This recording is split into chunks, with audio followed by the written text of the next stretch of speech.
Hey basketball guys, we have news. Let's go to more Los Angeles Lakers news, but first, don't forget to subscribe to the channel and leave a like. Some NBA analysts are criticizing the Lakers for their current roster because little has changed from last season to this one.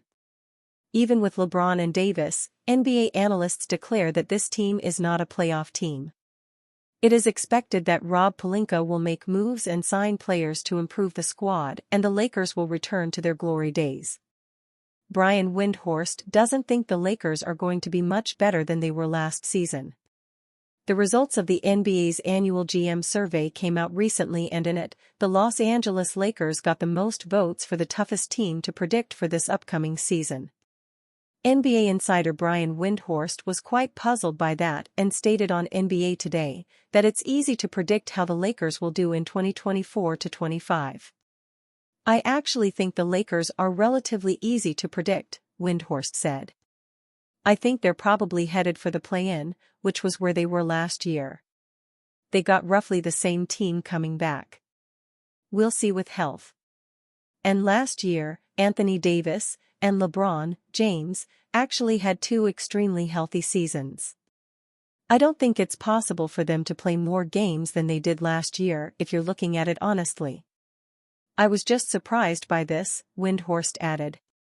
I don't know, maybe they just felt the Lakers have to be mentioned on something, so they put them up there. I agree with Windhorst that it's not all that difficult to predict how the Lakers will do. They basically brought back the same team that was in the play-in tournament last season, with the only big change being at the head coaching position, with J.J. Redick replacing Darvin Ham. Do I think Redick is going to transform them in his first season? Not really. The Lakers finished with a 47-35 record in 2023-24, and I'd expect them to have a similar record in 2024-25, provided LeBron James and Anthony Davis stay relatively healthy. I doubt they'll both play 70-plus games as they did last season, but as long as they avoid significant spells on the sidelines, the team should finish in those play-in spots. While Windhorst and I were surprised by those votes for the reasons mentioned, Kendrick Perkins wasn't. The reason? Davis. I'm not surprised, Windy, Perkins said.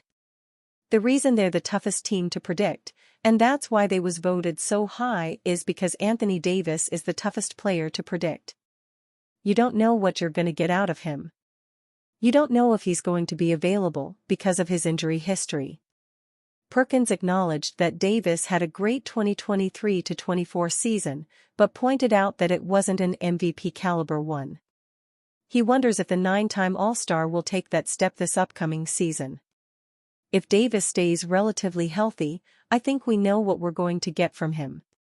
The 31-year-old averaged 24.7 points, 12.6 rebounds, 3.5 assists, 1.2 steals, and 2.3 blocks per game last season, and I'd expect more of the same. His play is unlikely to dip, but at the same time, he is not going to take a leap at this stage of his career either, so I don't see him as a wild card necessarily. The only way I see the Lakers being able to avoid that play-in tournament next season and end up as one of the top seeds in the Western Conference is by making some trades. They have multiple first-round picks that they can move and need to use them to acquire better pieces. The front office has to be a bit bold and make that big move, or else the 2024-25 season will end in disappointment. J.J. Redick pleased with Lakers' improvements. Even though the Lakers lost their second straight preseason game, this time to the Phoenix Suns, there was a lot to be excited about. LeBron James and Anthony Davis made their preseason debuts for the first time, and things are extremely promising. James led the Lakers with 19 points, 5 rebounds, 4 assists, and 2 blocks, while Davis had 17 points, 8 rebounds, and 3 assists. The Lakers led by 12 at halftime with both stars sitting out the half, and although the reserves were unable to maintain the lead, Redick was very happy with how the Lakers played overall. I was really happy overall with how we played tonight, Redick said after the game. I thought our track was very good in the first half. sharing the basketball was really good. We take it to our best players in good places for them. So I was happy with how we executed. The Los Angeles Lakers fired Darvin Ham as head coach and hired former NBA guard J.J. Redick, who has yet to coach beyond the minors. Redick, who was LeBron James' podcast partner, played 15 years in the NBA with the Orlando Magic, Milwaukee Bucks, Los Angeles Clippers, Philadelphia 76ers, New Orleans Pelicans and Dallas Mavericks. They also have some new players in their rotation who are relatively unknown. Rookie Dalton Knecht, third-year point guard Max Christie and veteran Gabe Vincent are all expected to be part of the rotation.